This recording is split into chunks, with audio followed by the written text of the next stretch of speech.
ஒருத்தருமே சசிகலா காலில் விட போகிறதில்ல. அதனால தான் மோடி அரசு இடைவிடாமல் என்ன சொல்லுதுன்னா குடும்ப அரசியல். எம்ஜிஆர் ஜெயலலிதா ஒரு பக்கம், அண்ணா கலைஞர் ஸ்டாலின் ஒரு பக்கம். இது ரெண்டு வேறு வேறு சமூக நீதி. ஆனால் அண்ணா ஸ்டிக்கரு, திராவிட ஸ்டிக்கரு.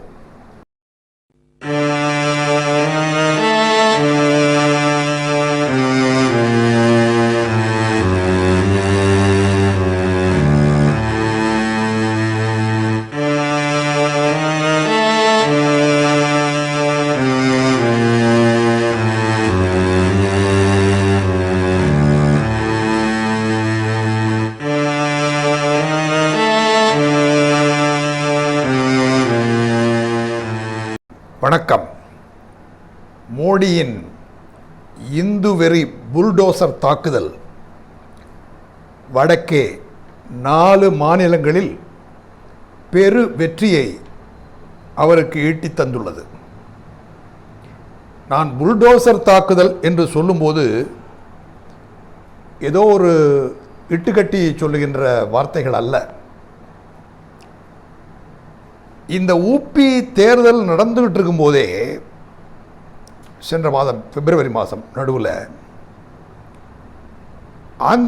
தெலுங்கானாவினுடைய பாஜக எம்எல்ஏ ஒருத்தர் டி ராஜா சிங்னு பேர், அவர் பகிரங்கமாக ஒரு வீடியோ மூலம் ஒரு பயங்கர மிரட்டலை வெளியிட்டார். சாராம்சமாக என்ன சொன்னார் அதுலன்னா, ஒழுங்கு மரியாதையாக உத்தரப்பிரதேசத்தில் உள்ள இந்து மக்கள் எல்லாம் பூத்துகளுக்கு போய் பாஜகவுக்கு ஓட்டு போட்டுடுங்க. அப்படி போடாமல், ஓட்டே போடாமல் வீட்டில் எல்லாம் இருந்துக்கலான்னு நினைக்காதீங்க இந்த முறை. அதனால் கண்டிப்பாக நீங்கள் பூத்துகளுக்கு செல்ல வேண்டும். இல்லை என்றால் மவன நடக்கிறதே வேற. அப்படி சொல்லிக்காரு. மவன நடக்கிறதே வேற. எந்தெந்த வட்டத்தில் உத்தரப்பிரதேசத்தில் யார் யாருக்கு ஓட்டு விழுந்திருக்கு, எந்தெந்த கட்சிக்கு என்பதை எங்களால் அடையாளம் கண்டுபிடிக்க முடியும். அப்படி கண்டுபிடிச்சி எந்தெந்த ஏரியாவில் நீங்கள் பாஜகவுக்கு, யோகிஜிக்கு, மோடிஜிக்கு ஓட்டு போடலையோ அங்கெல்லாம் புல்டோசர்களை விட்டு நிரவி தள்ளிடுவோம். ஆயிரக்கணக்கான புல்டோசர்கள் ரெடியாக இருக்கு, ஜாக்கிரதை என்று தெலுங்கானா பாஜக எம்எல்ஏ ராஜா சொன்னார், மிரட்டினார் என்ற தகவலை ஸ்க்ரால் செய்தி நிறுவனம் பிப்ரவரி 16 வெளியிட்டிருக்கிறது. மற்ற பல நிறுவனங்களும் இதை வெளியிட்டிருக்கிறார்கள். பிப்ரவரி 16 ஸ்க்ரால். ஆனால் வட இந்தியர்களுக்கு, இந்துக்களுக்கு, அதாவது ஜாதி கீதியெல்லாம் ஓரங்கட்டியாச்சு, இந்துங்கிற உணர்ச்சி வந்துருச்சு. இந்த மிரட்டெல்லாம் அவங்களுக்கு தேவைப்படலை. அவங்க ஏற்கனவே இந்து மத வெறி ஏறிய நிலையில் தான் இருக்காங்க. அப்படி மாற்றியாச்சு, படிப்படியாக பிரச்சாரம் செய்து அப்படி மாற்றியாச்சு. அதனால் இந்த புல்டோசர் மிரட்டலெல்லாம் அங்கே பெரிய அதிர்ச்சிகளை உண்டாக்கவே இல்லை. இங்கே நிலைமை என்ன, தமிழ்நாட்டில் என்ன நிலைமை? காந்தியை முன்னாலேயே கொலை செய்திருக்கணும். கோட்ஸே ஒரு தேசபக்தர் அப்படின்னு பெருமையாக பேசியவர் உமா ஆனந்தன். பெரியாரும் அம்பேத்கரும் முதல்ல கொலை செய்யப்பட்ட பின்புதான் காந்தியை கோட்ஸே கொலை செய்திருக்க வேண்டும் அப்படின்னு ஒரு இந்து வெறியன். இவங்கெல்லாம் இப்படி பேசினப்போ தமிழ்நாட்டில் பெரிய அதிர்வலைகள் ஏற்பட்டுச்சா? இல்லையே. அப்படி ஒரு மனநிலைக்கு தமிழகமும் கொண்டு வரப்பட்டிருக்கிறது. அப்படிப்பட்ட வெறித்தனமான பேச்சுகளை பரப்பி எல்லோரையும் அது சகஜமாக நினைக்கின்ற ஒரு நிலையை உருவாக்குவதில் சீமான் போன்றவர்களெல்லாம் முக்கிய பங்கு வகித்திருக்கிறார்கள். எனவே வெறி பேச்சு, வெறுப்பு பேச்சு என்பது தமிழகத்திலே சர்வசாதாரணமாக மாற்றப்பட்டிருக்கின்ற நிலையிலே இனிமேற்கொண்டு உத்தரப்பிரதேசத்திலே மற்ற மாநிலங்களிலே அந்த வெறி பேச்சின் மூலமாக, வெறி உணர்வை தூண்டுவதன் மூலமாக பெரிய வெற்றி பெற்றுவிட்ட இந்துத்துவா சக்திகள் தமிழ்நாட்டில் அதை தொடரப்போகின்றன. பெரியாரிசம் தோன்றிய தமிழகத்திலேயே இந்த நிலைன்னு சொன்னாக்கா,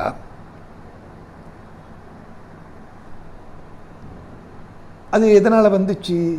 முக்கியமான ஒரு காரணம், காலில் விழுவதையே பழக்கமாக வைத்துக்கொண்ட அதிமுகவினர், அவர்கள் இதை நீண்ட காலமாக இந்த மனநிலைக்கு சீமானுக்கு முன்னாலே இருந்தே மக்களை பயிற்றுவித்து விட்டார்கள். அவர்களை பொறுத்தவரையிலே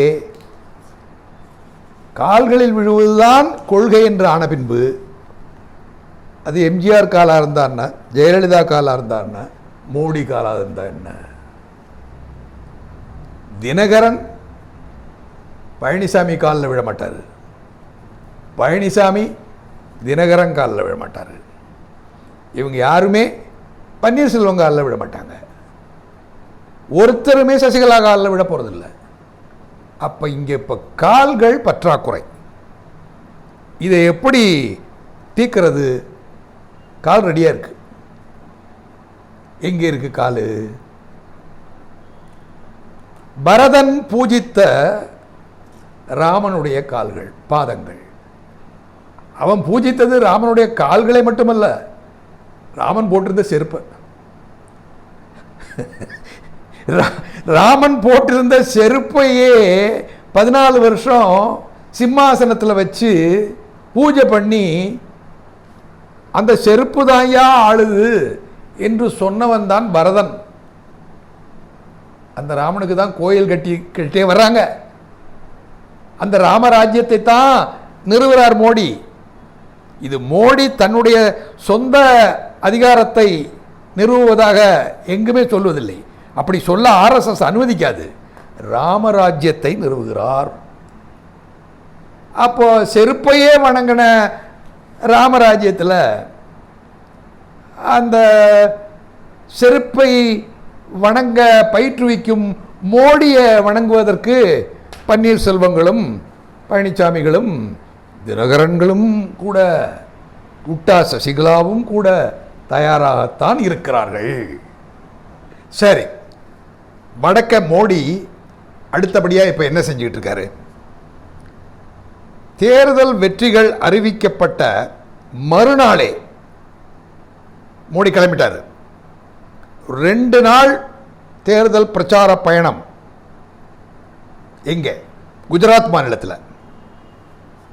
அங்கே என்ன நடக்குது? இந்த ஆண்டு இறுதிக்குள்ள அங்கே சட்டமன்ற தேர்தல் வருது குஜராத்தில். அங்கே போய் இதே முழக்கம்தான். என்னது? இந்து தேசியம்,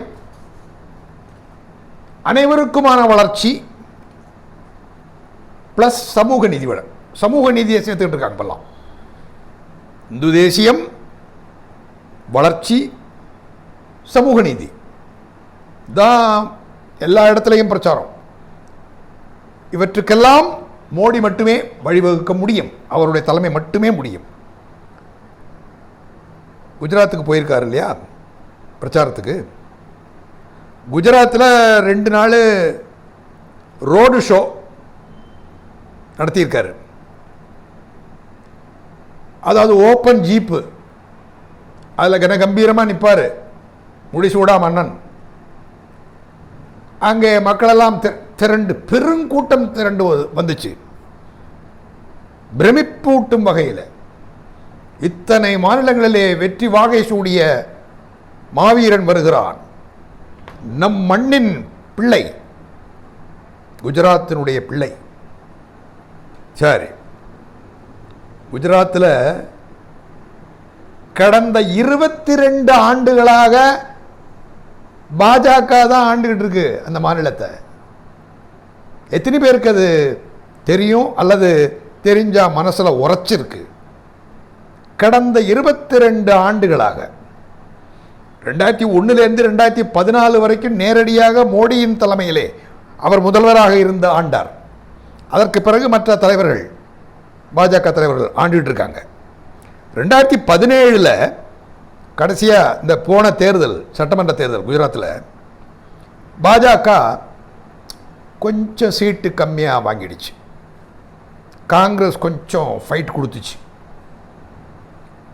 அகிலேஷ் யாதவ் மாதிரி. அப்போ அது 99 சீட்டு வாங்குச்சு, 100 தாண்டலை. 100 தாண்டாதது அது ரொம்ப வேதனை. அதுக்கு காங்கிரஸ் 77 சீட் வாங்கிடுச்சு. அப்புறம் என்னாச்சு தெரியுமா? 2017 தானே இந்த நிலைமை. இப்போ என்ன நிலைமை தெரியுமா? அந்த 99 சீட்டு வாங்கியிருந்த பாஜக குஜராத்தில் இப்போ 112 சீட்டு.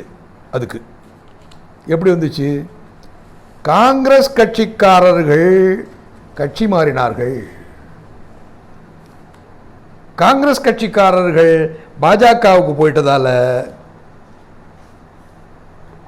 காங்கிரஸுடைய எண்ணிக்கை 65 போயிடுச்சு, பாஜகவுடைய எண்ணிக்கை 112 ஆயிடுச்சு. ஆக கட்சிகளை உடைக்கிறது, கரைக்கிறது, ஒன்றுக்கு ஒன்று மோத விடுறது, எல்லா வேலையும் அத்துப்படி மோடி முகாமுக்கு. ஆனால் தமிழ்நாட்டில் மட்டும் ஒரு சிக்கல். தமிழ்நாட்டில் மட்டுமல்ல, கேரளாவிலையும் அப்படிதான், மேற்கு வங்கத்திலையும் அப்படிதான் வச்சுங்களேன். இதில் தமிழ்நாடு தான் இப்போ நம்ம பேசணும். தமிழ்நாட்டில் இந்த கட்சிகளை உடைக்கிறது, கரைக்கிறதுங்கிறதுல திமுக அவ்வளவு எளிதில் இடம் கொடுக்காத கட்சி. ஏனென்றால் அதற்கு மாவட்ட அளவில், இன்னும் லோக்கல் லெவல்லலாம் நீண்ட காலமாக அவர்களுடைய கட்டமைப்பு இருக்குது. அவர்கள் காலில் விழும் கலாச்சாரத்திலே ஊறியவர்கள் அல்ல. அவர்கள் கட்டமைப்பை பாதுகாத்து வந்திருக்கிறார்கள். அது மட்டும் இல்லைன்னா எம்ஜிஆர் அலை, ஜெயலலிதா அலையில் திமுக எப்பவோ அழிஞ்சு போயிருக்கும். அந்த கட்டுக்கோப்பு தான் இதுவரையில் தாக்கு பிடிச்சிருக்கு. அது கலைஞர் குடும்பத்தால். அதனால தான் மோடி அரசு இடைவிடாமல் என்ன சொல்லுதுன்னா, குடும்ப அரசியல், இந்த குடும்பத்தை ஒழிச்சிடணும். மாரிதாஸ்லேருந்து பாஜக அண்ணாமலை வரைக்கும் என்ன சொல்கிறாங்கன்னா, இந்த குடும்பத்தை ஒழிச்சிடணும். திராவிட முன்னேற்ற கழகத்தில் உள்ளவங்கெல்லாம் எங்கள் சகோதரர்கள். திராவிடம்ங்கிறது என்ன? நாங்கள் திராவிடம் ப்ளஸ்ஸு. யார்? அண்ணாமலை சொல்கிறாரு. நாங்கள் திராவிடம் ப்ளஸ்ஸா. திராவிடம் அதோடு இந்தியா, இந்து தேசம் எல்லாம் ப்ளஸ்ஸு. அதில் சேர்ந்துக்க வேண்டியதானே. எம்ஜிஆர் மாதிரி ஜெயலலிதாலாம் இல்லையா? இவங்க இன்னும் தனியாக ஒரு திராவிட தமிழகம், பார்ப்பனிய எதிர்ப்பு, அதெல்லாம் அப்படி மறைமுகமாக வச்சுக்கிட்டே இருக்காங்க. அதெல்லாம் விட்டு ஒழிக்க வேண்டியதானே என்று அவர்களுக்கு பெரிய ஆத்திரம். இந்த பெரியார் வழி திராவிடம், இந்த பெரியார் வழி சமூக நீதி, இந்த பெரியார் வழி மாநில உரிமை.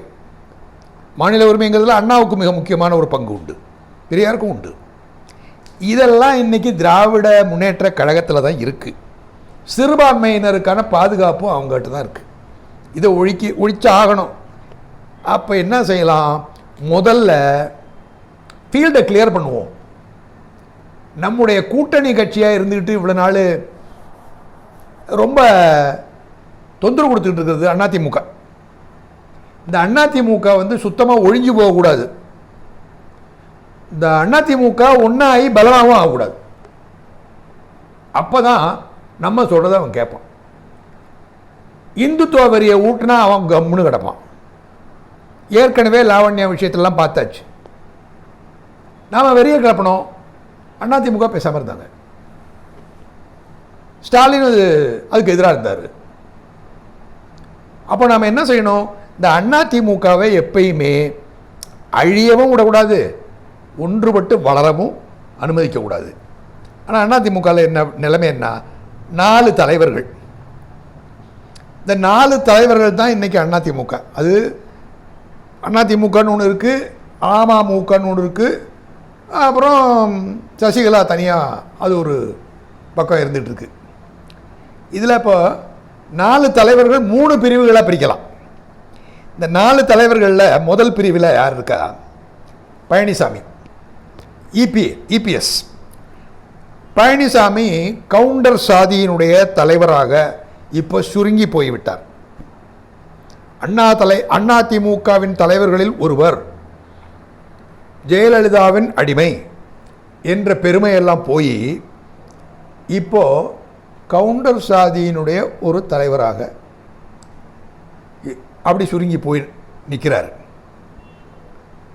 அவரோட கூட இன்னொருத்தர் கூட இருந்தால் கூட அவர் இன்னொரு ஜாதிக்கு பிரதிநிதி, அவர் பன்னீர்செல்வம். அவர் முக்குளத்தோரில் பெரிய சப்போர்ட் கிடையாது அவருக்கு. ஆனால் முக்குளத்தோரில் எல்லாரையும் விட உயர்ந்தவர்களாக தங்களை கருதிக்கிறாங்கல்ல தேவர், அந்த தேவர் சாதியை சேர்ந்தவர். முக்குளத்தோர் எல்லாருக்கும் தேவர்னு பட்டம் இருந்தால் கூட மறவர் தான் தேவர்னு அழைக்கப்படுவாங்க.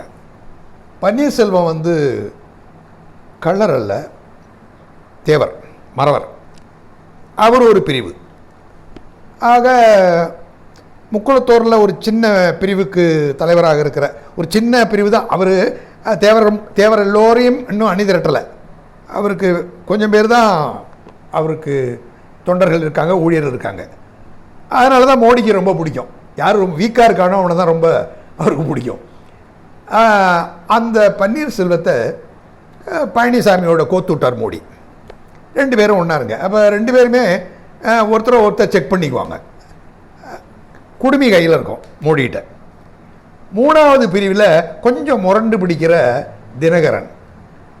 அவர் வந்து தன்னை அதிமுகவாகவும் சொல்லிக்கிறாரு, அம்மா மக்கள் முன்னேற்ற கழகம்னு சொல்லிக்கிறாரு. நாங்கள் இப்போ இந்த கட்சியை கைப்பற்றுற வரைக்கும் இந்த கட்சி நான் அம்மா மக்கள் முன்னேற்ற கழகம் இடைப்பட்ட காலத்தில் வச்சுக்கிட்டு இருக்கேன்றாரு. வச்சுக்கோ, நீ என்ன வேணால் பண்ணிக்கோ, நீ வந்து ஒழுங்காக அடங்கி ஒடுங்கி இருந்தால் பார்க்கலாம் அப்படின்னு மோடி அவருக்கு மறைமுகமாக செய்தி. இதே செய்தி தான் அவங்க அம்மா சின்னம்மா சசிகலாவுக்கும். என்ன, எல்லாம் அடங்கி ஒடுங்கி இருந்தீங்கன்னா எங்கள்கிட்ட வந்து கேட்டிங்கன்னா நாங்கள் பார்த்து பஞ்சாயத்து பண்ணி வைக்கிறோம் என்பது தான் மோடியினுடைய நிலைப்பாடு. இப்படிப்பட்ட பிரிவுகளாக இருக்கின்ற இந்த தலைவர்கள் யாருமே இதுவரையில் பாஜகவினுடைய இந்துத்துவ அரசியலுக்கு எதிராக கடுமையான கொள்கை அறிவிப்பு எதையும் செய்யவும் இல்லை, மக்களை திரட்டவும் இல்லை. அதெல்லாம் அப்படிலாம் செஞ்சால் திமுகவும் அதானே செய்யுது. ஆமாம், செஞ்சால் அதானே சரி. அதுதான் சரின்னா நீ தான் செய்யணும். நீ என்ன செய்யணும், திமுக செய்வதை விட இன்னும் வலுவாக நாங்கள் வலிமையோடு நாங்கள் இந்துத்துவாவை எதிர்க்கிறோம்னு காட்டணும். அது முடியுமா? முடியாது. ஏன், திடீர்னு அதெல்லாம் நடக்க போகிறதில்ல. நீங்கள் அப்படி வரல, அந்த மாதிரி நீங்கள் உருவாகி வளர்ந்து வரல. அதனால் உங்களால் அது செய்ய முடியாது. இவங்கெல்லாம் என்னைக்கு ஒன்றுபட்டு ஒரே தலைமையின் கீழே இயங்கி ஒற்றை கட்சியாக மாறப்போகிறார்கள்? வாய்ப்பே கிடையாது. பல்வேறு சாதிகளின் தலைவர்களாக தான் இருப்பாங்க. எல்லாம் பெரிய பெரிய சாதி. இந்த பெரிய சாதிகள் இருக்குல்ல, கவுண்டர், மறவர், கள்ளர், நாடார், இந்த பல சாதிகள் இருக்காங்கல்ல, இவங்களெல்லாம் அதிமுகவுக்குள்ள ஒரு சிமெண்ட் தான் ஒட்ட வச்சிருந்துச்சு. அந்த சிமெண்ட் தான் ஜெயலலிதா. ஜெயலலிதாவுக்கு முன்னால் இருந்த சிமெண்ட்டு எம்ஜிஆர். ஆக எம்ஜிஆருங்கிற சிமெண்ட் தான் இந்த ஜாதிகள் எல்லாம் ஒட்ட வச்சிருந்துச்சு. அந்த எம்ஜிஆர் போயாச்சு, ஜெயலலிதா வந்து நான் சிமெண்ட்டாக இருக்கேன் அப்படின்னு இருந்துச்சு. ஜெயலலிதாவும் போயாச்சு. சிமெண்ட் இல்லை. சிமெண்ட் இல்லாதப்போ கல்லெல்லாம் தனித்தனியாக பேத்துக்கிட்டு நிற்கிது. அதனால் என்ன செய்கிறாங்க இவங்க, நாங்கள் வந்து எம்ஜிஆர் ஜெயலலிதா காலத்திலே எப்படி தமிழ்நாட்டை அவர்கள் பாதுகாத்தாங்களோ அது மாதிரி தமிழகத்தின் நலன்களை நாங்கள் பாதுகாப்போம் அப்படின்னு இந்த தனித்தனி உதிரியாக இருக்கிற ஜாதி தலைவர்கள் சும்மா பேசிக்கிட்டே இருக்காங்க. எங்கே பாதுகாக்கிறது? நீ தமிழ்நாட்டுக்கு பாதுகாப்புன்ற, திமுகவை நம்பாத நாங்கள் தான் பாதுகாப்புன்ற. ஆனால் தமிழ்நாட்டினுடைய ஒட்டுமொத்தமாக தமிழ்நாட்டை அடிமைப்படுத்த துடிக்கிற பாஜகவோட நீ நேசசக்தியா நீ அடிபணிஞ்சு நிற்கிற.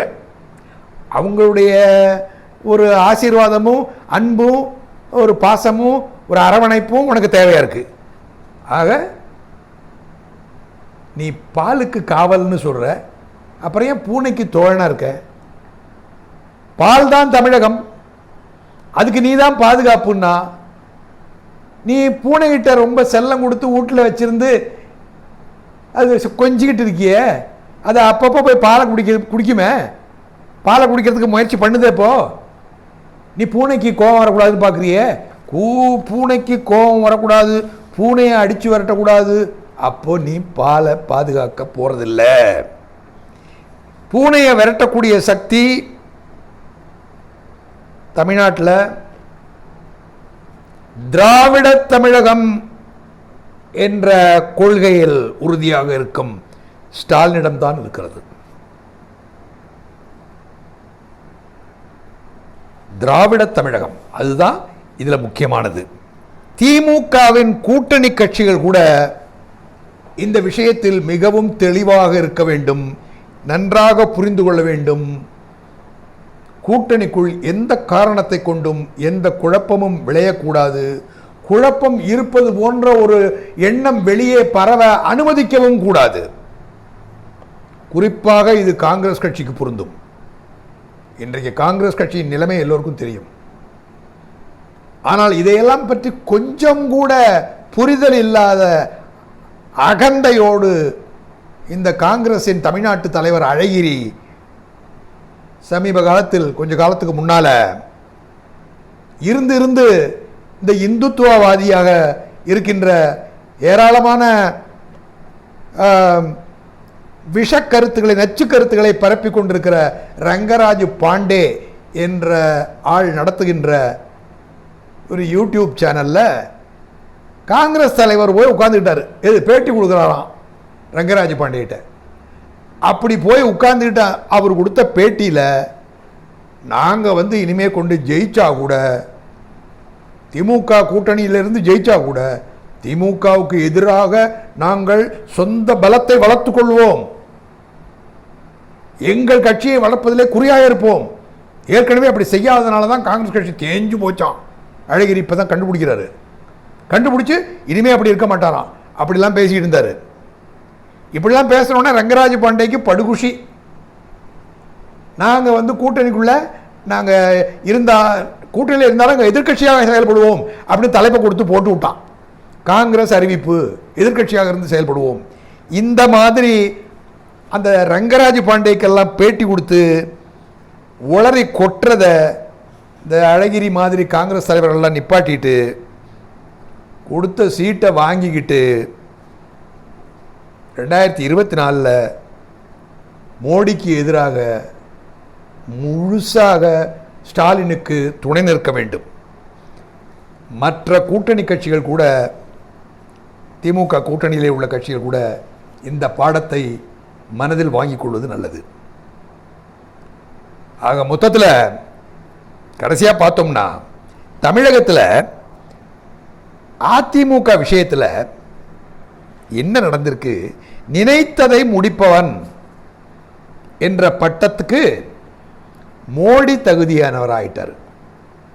தமிழ்நாட்டில் நினைத்ததை முடிக்கணும்ருக்கு அது ஆசை. ஸ்டாலின் இருக்காரு, தொல்லையா இருக்கு. ஆனால் அதிமுக விஷயத்தில் நினைத்ததை முடிப்பவனா ஆகிட்டாரு. நினைத்ததை முடிப்பவன் எம்ஜிஆர் தொடங்கிய அதிமுகவை தனது அடிமை கட்சியாக மாற்றி எம்ஜிஆருடைய கதைக்கே ஒரு முடிவு கட்டுகின்ற விதத்தில் இவர் நினைத்ததை முடித்து கொண்டு விட்டார் மோடி. இந்த உண்மையை சிலருக்கு தாங்க முடியல. அவங்களுக்கு அதிமுக மேலே ரொம்ப பற்றுதல், பக்தி, நம்பிக்கை எல்லாமே இருந்திருக்கு. அந்த பல பேர், அதில் சில பேரில் ரொம்ப 2 பேர் ரொம்ப முக்கியமானவங்க. ஒருவர் ஊடக உலகில் லட்சக்கணக்கானவர்கள் ரசிக்கின்ற ஒருவர். அவர் எத்தனையோ ஊடகங்களில், அன்றாடம் சமூக ஊடகங்களில் பேட்டி கொடுப்பார், கேள்விக்கு பதில் சொல்லுவார், அலசுவார், ஆராய்வார், அடித்து நொறுக்குவார். அவர் பெயர் சவுக்கு சங்கர்.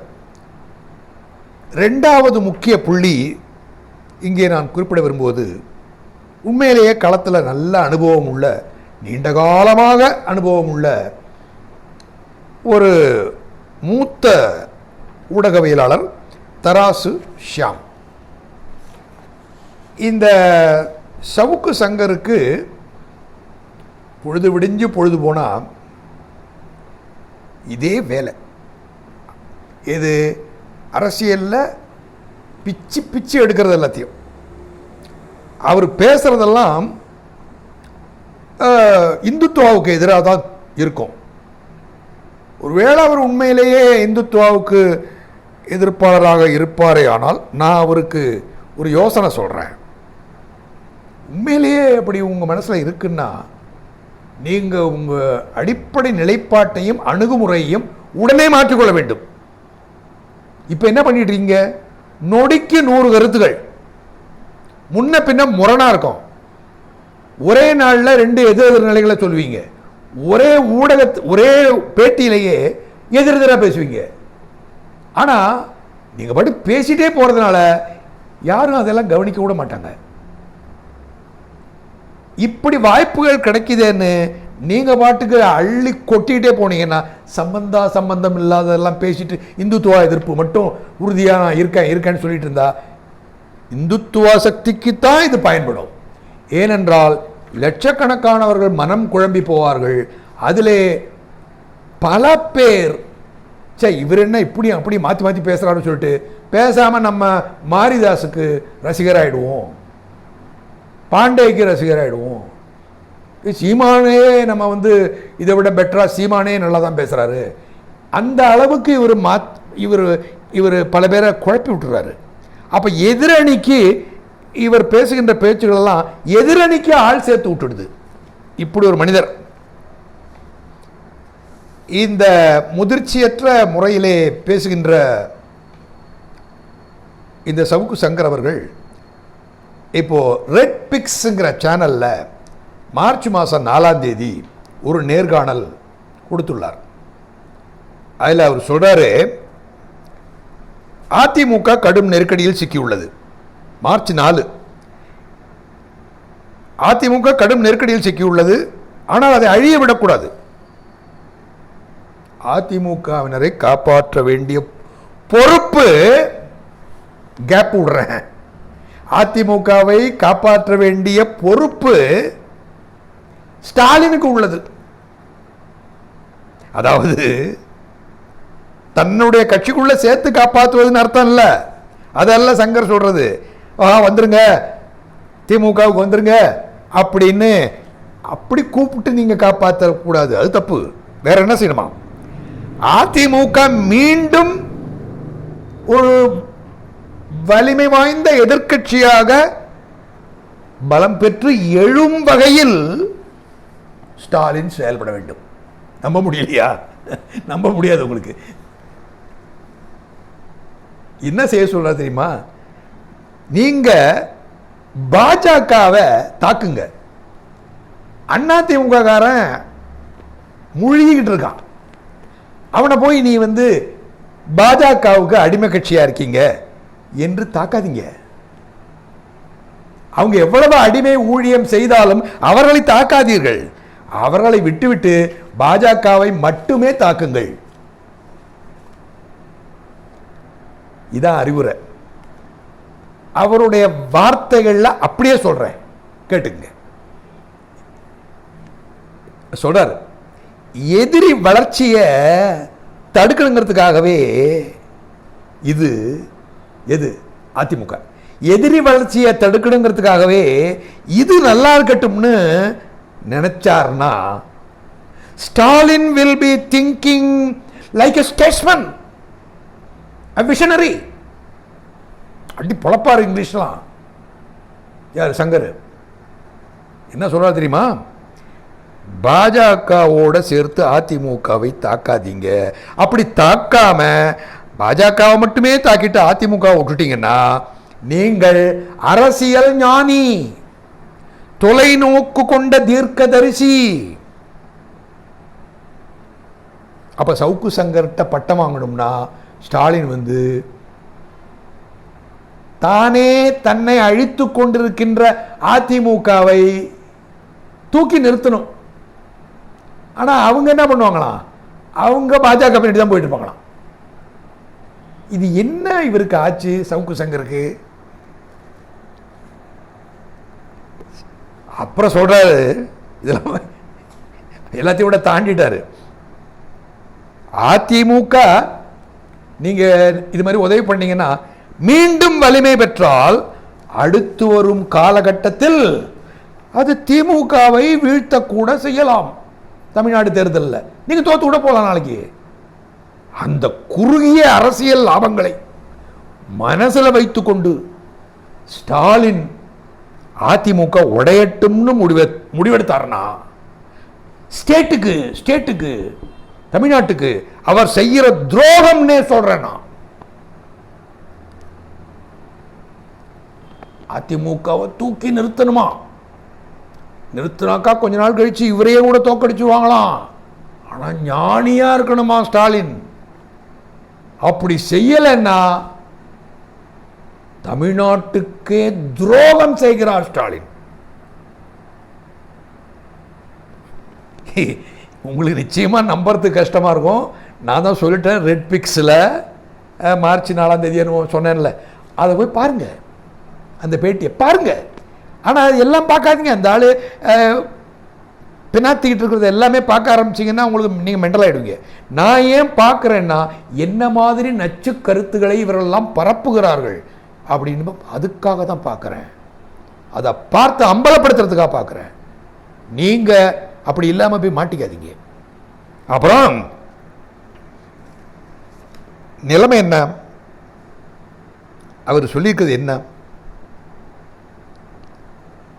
இது சவுக்கு சங்கரின் அத்துமீறிய அபாண்ட அவதூறு என்று சொல்வேன். ஸ்டாலின துரோகின்னு சொல்றது.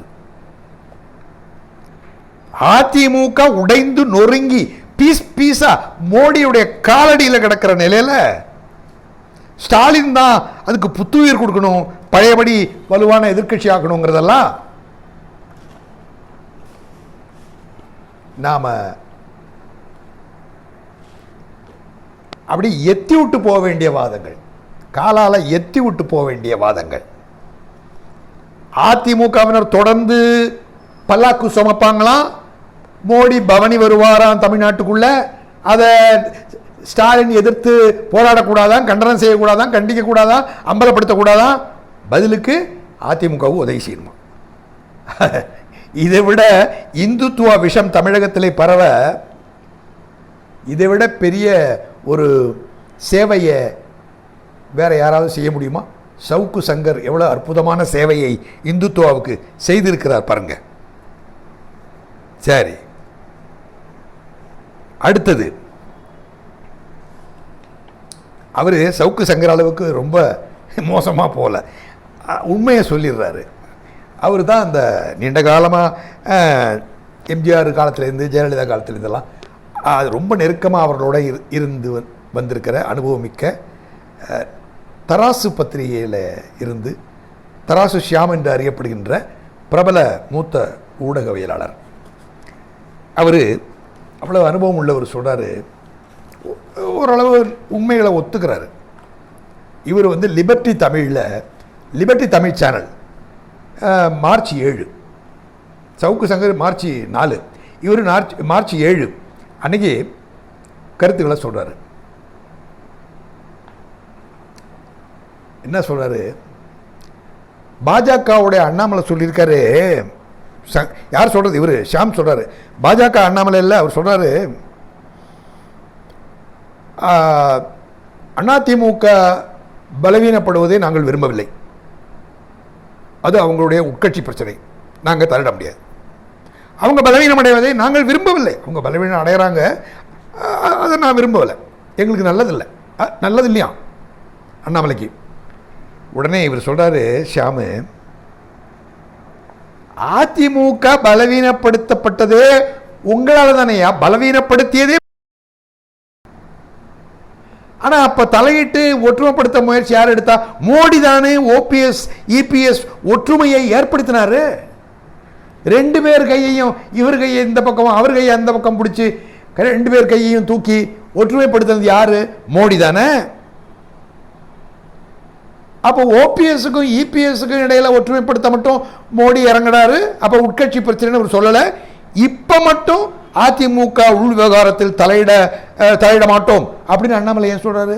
ஏற்கனவே தலையிட்டு அவங்க 2 பேரையும் ஒற்றுமைப்படுத்தினீங்கல்ல. இப்போ என்ன சொல்ல வர்றாரு தெரியுமா? அப்போ இப்போ தலையிட்டு தினகரனையும் சசிகலாவையும் ஓபிஎஸ் இபிஎஸ்ஸையும் எல்லாரையும் ஒன்றாக்கி விட்டுருங்களேன். எப்படி ஒன்றாக்குறது? மோடிக்கு அதான் நோக்கமா? திருப்பி தனக்கு ஒரு பலமான கூட்டணி கட்சி வேணும்னு நினைப்பாரு. தாம் பலமாக இருக்கணும், கூட்டணி கட்சி வீக்காக இருக்கணும்னு தான் நினைப்பாரு. அதானே ஜெயலலிதா நினைக்கும், அதானே எல்லா கட்சியும் நினைப்பாங்க. அப்புறம் ஏன் தராசாமி எப்படி சொல்கிறாரு? என்ன சொல்கிறாரு? நீங்கள் உள் விவகாரத்தில் தலையிட மாட்டோம்னு சொல்கிறீங்களே, ஏற்கனவே தலையிட்டீங்கல்ல, இப்போ நாங்கள் இவங்க அடிச்சுக்கிட்டு சந்தி சிரிக்குது இல்லை, ஏதாவது செய்யலாம்லன்றாரு. அது மட்டும் இல்லை, அவர் வார்த்தை அப்படியே சொல்கிறேன், இன்னைக்கு பலவீனமான அதிமுக என்று சொல்லும் பாஜக நாளைக்கு 2024 பாதிக்கு பாதி சீட்டு கேட்பாங்களே. அவருடைய வார்த்தைகள். ஷியாம் வருத்தப்படுறாரு. 2024 2 வருஷம் தான் இருக்கு. அடுத்த வேலையே இப்போ அவங்களுக்கு அதுதான். தமிழ்நாட்டில் பாதிக்கு பாதி 39ல் 20, பாண்டிச்சேரியும் சேர்த்தா 20க்கு 20. அப்போ பாதிக்கு பாதி சீட்டு கேட்பாங்களே, எம்பி சீட்டு. பாதிக்கு பாதி கிடைச்சாலே பெருசு அதிமுக இருக்கிற நிலையில். ஷியாமு பொறுமுறாரு. இப்படி வெளிப்படையாக சொல்லுகின்ற ஷியாம் கடைசியாக சொல்றாரு, நிலைமை ரொம்ப மோசமா இருக்கு, நிரந்தர வாக்கு வங்கி கரையுது, தென் மாவட்டங்களில் கூட கரையுது. தராசு ஷியாம் ஒப்புதல் வாக்கு மூலம் கடைசியில் எங்க கொண்டாந்து முடிக்கிறார் தெரியுமா? தராசு ஷியாம் எப்பவும் போல சவுக்கு சங்கர் சொன்ன மாதிரியே முடிக்கிறாரு. ஆனால் அவ்வளவு அசிங்கமாக பேசாம, திமுக இதில் கவனம் செலுத்த வேண்டும். இதுவரையில் தமிழ்நாட்டை மாறி மாறி திமுகவும் அதிமுகவும் ஆண்டுகிட்டு இருந்ததால தமிழ்நாட்டுக்கு நன்மை. பொறுப்பான எதிர்க்கட்சி ஒன்று வேண்டாமா? நீங்க தானே ஆளுங்கட்சி, உங்களுக்கு கடிவாளம் வேண்டாமா? சங்கர் சொன்னதுதான் இவர் நாசுக்கா சொல்றாரு. குதிரை தனக்கு தானே கடிவாளத்தை போட்டுக்கணுமா? யார் முதுகுல உட்கார்ந்துருப்பான்? மோடியா? கடிவாளம் அதிமுக, குதிரை திமுக, முதுகுல மோடி. இப்படியெல்லாம் இவங்களுக்கு என்ன ஆச்சு? முழுகிறோன்னு தெரிஞ்சு போச்சு உங்களுக்கு. இல்லைன்னா அதிமுக முழு விசுவாசியாகிய ஷியாமு மறைமுகமாக அதிமுகவை நேசிக்கும், அதிமுக மீது பக்தி கொண்டிருக்கும் எம்ஜிஆரையும் ஜெயலலிதாவையும் வானலாவ புகழும் சவுக்கு சங்கரும் ஒரே நிலையில் வந்து நிற்கிறாங்க. அவல நிலையில் நிற்கிறாங்க, அனாதைகளாக நிற்கிறார்கள். ஏன்னா அவங்க ஆதரிக்கிற கட்சி அனாதையாக நிற்கிது அரசியலில். சரி, இவங்கெல்லாம் சேர்ந்து மறைக்கிற விஷயத்தை மட்டும் சொல்கிறேன். அது பேருண்மை. இவர்களெல்லாம் மறைப்பது பேருண்மை. என்ன தெரியுமா? அந்த பேருண்மை என்ன தெரியுமா? திமுகவும் அதிமுகவும் சாரத்தில் வேறுபட்டவை. சாரத்திலேயே வேற வேற. என்ன சொல்றாங்க அவங்க? 2 பேரும் மாறி மாறி மாநில உரிமைகளை காப்பாற்றுறாங்க அப்படின்னு சொல்றாங்க. இப்ப நான் சொல்றேன், மாநில உரிமை மட்டுமல்ல பிரச்சனை, மாநில உரிமையை சிவசேனை கூட கேட்கிறது. மாநில உரிமையை அகாலி தளம் கூட கேட்டது. சிவசேனை இன்றைக்கு பாஜகவுக்கு எதிர்நிலையில் கிடக்குது. அங்க கூட்டணி அரசு அமைச்சு தடுமாறிட்டு இருக்குது சிவசேனை. ஏற்கனவே மாநில உரிமை கேட்ட சிவசேனை, மராத்தியர்களுக்கு இடஒதுக்கீடு கேட்கிற சமூக நீதி கோருகின்ற சிவசேனை, இந்துத்துவாவை ஏற்றுக்கொண்ட கட்சி. இந்துத்துவாவை ஏற்றுக்கொண்ட பிறகு நீ அவனுடைய பிடியிலே இருக்கிறாய், நீ உன்னுடைய குடுமையை அவன் கையிலே கொடுத்து விட்டாய். அவன் பிடிச்ச ஆட்டினா நீ ஆடி ஆகணும். மோடி கையில் கடிவாளத்தை கொடுத்துட்ட. அதுதான் சிவசேனை. மாநில உரிமை தான், ஆனால் அவன் நினைச்சா எதுவும் செய்ய முடியும் ஒன்று. அதே மாதிரி அகாலி தளம் கூட்டணி போட்டு ரொம்ப காலம் கூட்டணியில் இருந்தாங்க. என்ன ஆச்சு? இந்த தேர்தலில் பஞ்சாபில் காணாம போயிட்டாங்க. ஏன்? இந்துத்துவ அரசு. அந்த இந்துத்துவ அரசை நம்பி இங்கே உள்ள அதிமுக மாதிரி கூட்டணி அமைச்சு மத்தியில் மந்திரிகளெல்லாம் இருந்தாங்க. அகாலி தளத்துக்கு, சீக்கியர்களுடைய கட்சிக்கு நல்ல செல்வாக்காக இருந்த கட்சி அது. அவ என்ன செஞ்சார் மோடி? அடிமடியில் கை வச்சுட்டாரு, வேற இருக்க ஆரம்பிச்சிட்டாரு. என்ன? விவசாயிகள் திட்டம், விவசாயிகள் சட்டம், அந்த புதிய வேளாண்மை சட்டம் இருக்க. அந்த வேளாண்மை சட்டத்துக்கு ஒரு வருஷம் போராடினாங்கல்ல பஞ்சாப் விவசாயிகள், சிங்குகள். அந்த சிங்குகள் போராடினாங்களே, அந்த சிங்குகளுடைய கட்சி தானே, முக்கியமான கட்சி தானே அகாலி தளம். அந்த அகாலி தளம் மந்திரி சபையில் இருக்கும்போது தானே இதை கொண்டு வந்தாங்க. எந்த மூஞ்சியை வச்சுக்கிட்டு போய் அகாலி தளம் வந்து சிங்கு மக்கள்கிட்ட, விவசாயிகள்கிட்ட போய் எந்த மூஞ்சியை வச்சு ஓட்டு கேட்க முடியும்? கடைசி நிமிஷத்தில் ராஜினாமா பண்ணிட்டு ஓடியாராங்க. கடைசி நிமிஷத்தில் ராஜினாமா பண்ணிட்டு ஓடியாந்தா அவங்க நம்பிடுவாங்களா? சிங் விவசாயிகள் நம்பல. ஆம் ஆத்மி கட்சி இருந்தாலும் பரவாயில்ல, உனக்கு கிடையாது ஓட்டுன்ட்டாங்க. காங்கிரஸுக்கு கிடையாது, பிஜேபிக்கு கிடையாது. அப்போ இதை புதுசாக ஒருத்தன் சொல்லிட்டு இருக்கானமோ ஆம் ஆத்மி பார்ட்டின்னு, அவனுக்கு போடுறோம். இப்போ நாளைக்கு நாங்கள் வேற மாதிரி நிலை எடுத்தாலும் எடுப்போம் என்று ஒரு வருஷம் போராடின சிங்குகள் பாடம் புகட்டி விட்டார்கள் பிஜேபிக்கும் காங்கிரஸுக்கும். அந்த பஞ்சாபினுடைய அதிமுக என்று சொல்லக்கூடிய அந்த அகாலி தளத்துக்கும். ஏன்னா சேர்க்க சரியில்லை. இந்துத்துவோட சேர்ந்த விவசாயிகளுக்கு எதிராக குழி பறிக்கிறதுல நீ ஒத்துழைச்ச. அந்த மாதிரி தான் சேர்க்க சரியில்லை அதிமுகவுக்கு நீண்ட காலமாகவே. அப்போ மாநில உரிமை மட்டும் கேட்டா பத்தாது, இந்துத்துவாவுக்கு ஒத்து ஊதக்கூடாது. அதிமுக ஒத்து ஊதிச்சா ஒத்து ஊதுது. அடுத்தது என்ன? சமூக நீதி. சமூக நீதி எப்படி தெரியுமா? அதுவும் அப்படிதான். எப்படி சமூக நீதினு இன்னைக்கு எல்லாரும் சொல்லிட்டு இருக்காங்க. மாநில உரிமைன்னு எல்லாரும் சொல்றான், ஆனா உண்மையான மாநில உரிமை வேற. சமூக நீதினு எல்லாரும் சொல்றான், ஆனா உண்மையான சமூக நீதி வேற. அது எங்க இருக்கு? அது தமிழ்நாட்டில் இருக்கு. யார் அதுக்கு தந்தை? தந்தை பெரியார், தந்தை அம்பேத்கர். இவங்க தான் சமூக நீதிக்கான அடித்தளம்.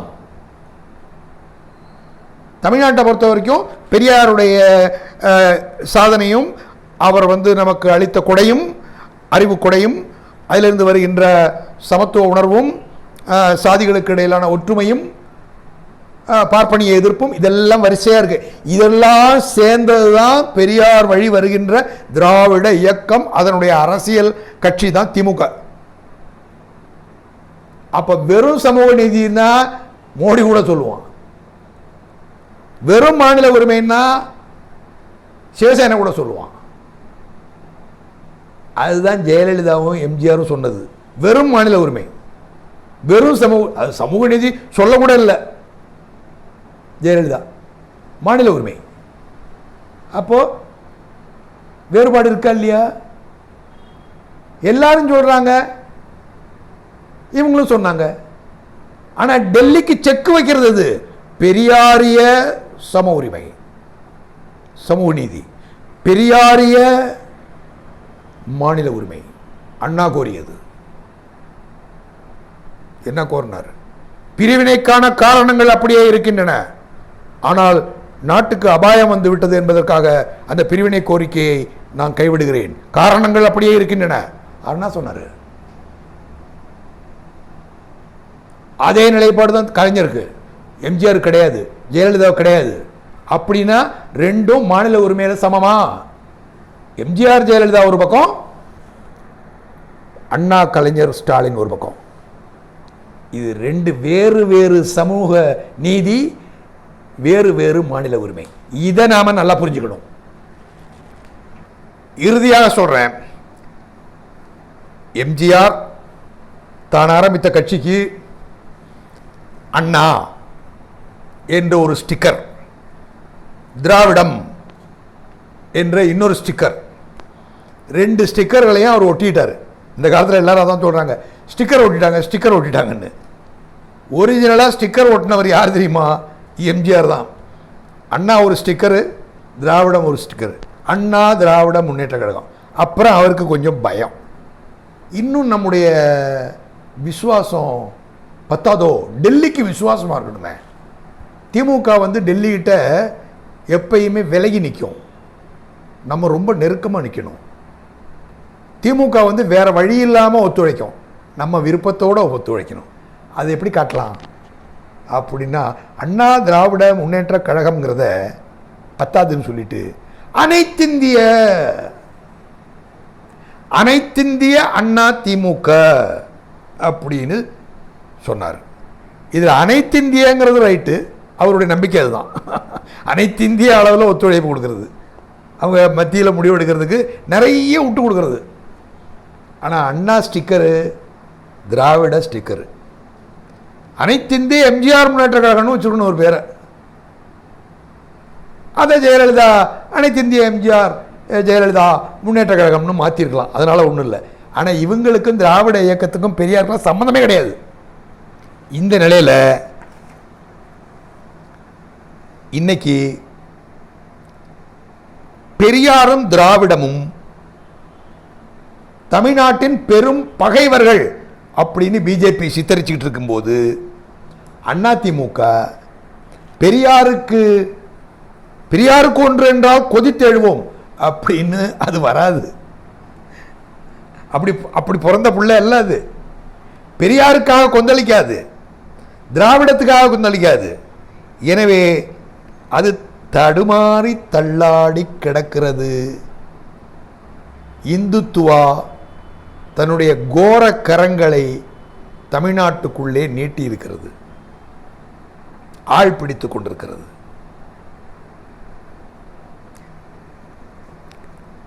அதிமுக ஒரு காலாவதியான இயக்கம். எம்ஜிஆர் ஜெயலலிதா போன பிறகு இன்று அதிமுகவினருக்கு ஒருவர் தான் இதய தெய்வமாக இருக்க முடியும். இதய தெய்வம் புரட்சி தலைவர் எம்ஜிஆர், இதய தெய்வம் புரட்சி தலைவி அம்மா. இனி அதெல்லாம் இவங்க என்ன சொல்ல பழகிக்கணும்னா, இதய தெய்வம், ஏன்னா அந்த கும்பிடு தெய்வம் வேணும் அவங்களுக்கு.